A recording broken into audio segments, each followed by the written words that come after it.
हाथ काट कर रख दूंगा ये नाम समझ आ जाए तो।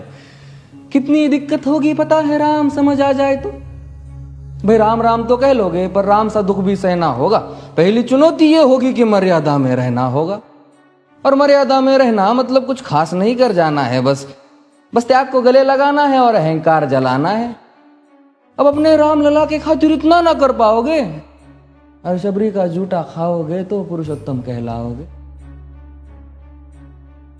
काम क्रोध के भीतर रहकर तुमको शीतल बनना होगा। बुद्ध भी जिसकी इच्छाओं में बैठे वैसा पीपल बनना होगा ये सब कुछ, और वो भी शून्य में रहकर प्यारे। तभी तुमको पता चलेगा कि कितने अद्भुत राम हमारे।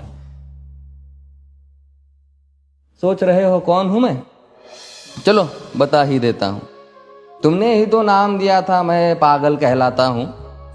नया नया हूं यहाँ पे तो ना पहले किसी को देखा है। वैसे तो हूं त्रेता से, मुझे कृष्ण किसी ने कलयुग भेजा है। भाई बात वहां तक फैल गई है कि यहाँ कुछ तो मंगल होने को है कि भरत से भारत हुए राज में सुना है राम जी आने को है। बड़े भाग्यशाली हो तुम सब। नहीं, वहां पे सब यही कहते हैं कि हम तो राम राज्य में रहते थे पर इन सब में राम रहते हैं। यानी तुम सब में राम का अंश छुपा है। नहीं मतलब वो तुम में आते हैं रहने। सच है या फिर गलत खबर? अगर सच्ची है तो क्या कहने। तो सबको राम पता ही होगा, घर के बड़ों ने बताया होगा। तो बताओ फिर कि क्या है राम। बताओ फिर कि क्या है राम। बताओ। अरे पता है तुमको क्या है राम? या बस हाथ धनुष तरकश में बांध, या वन में जिन्होंने किया गुजारा, या फिर कैसे रावण मारा लक्ष्मण जिनको कहते भैया, जिनकी पत्नी सीता मैया। फिर ये तो हो गई वही कहानी, एक था राजा एक थी रानी। क्या सच में तुमको राम पता है? ये वो भी आकर हम बताए। बड़े दिनों से हूं यहाँ पर, सब कुछ देख रहा हूं कब से। प्रभु से मिलने आया था मैं, उन्हें छोड़कर मिला हूं सबसे। एक बात कहूं अगर बुरा ना मानो, नहीं तुम तुरंत ही क्रोधित हो जाते हो। पूरी बात तो सुनते भी नहीं, सीधे घर पर आ जाते हो। ये तुम लोगों के नाम जपो में पहले सा आराम नहीं। ये तुम लोगों के नाम जपो में पहले सा आराम नहीं। इस जबरदस्ती के जय श्री राम में सब कुछ है, बस राम नहीं। ये राजनीति का दाया बाया जितना मर्जी खेलो तुम।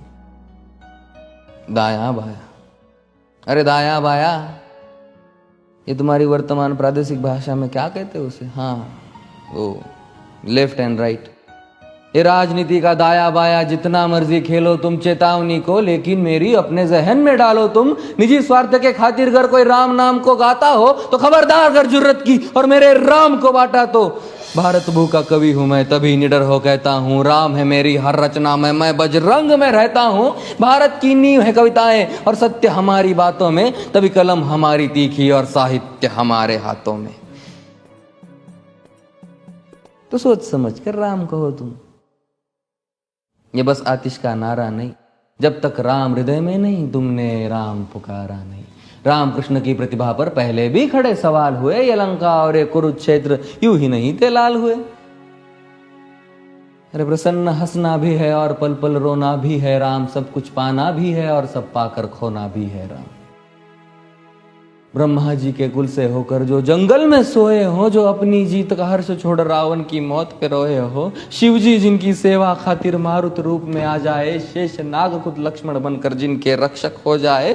और तुम लोभ क्रोध अहंकार छल कपट सीने से लगा कर सो जाओगे तो कैसे भक्त बनोगे उनके, कैसे राम समझ पाओगे? अघोर क्या है पता नहीं और शिव जी का वरदान चाहिए। ब्रह्मचर्य का इल्म नहीं, इन्हें भक्त स्वरूप हनुमान चाहिए। भगवा क्या है पता, लहराना सबको होता है पर भगवा क्या है वो जाने जो भगवा ओढ़ के सोता है। राम से मिलना, राम से मिलना, राम से मिलना है ना तुमको? निश्चित मंदिर जाना होगा पर उससे पहले भीतर जा संग अपने राम को लाना होगा। जय सिया राम।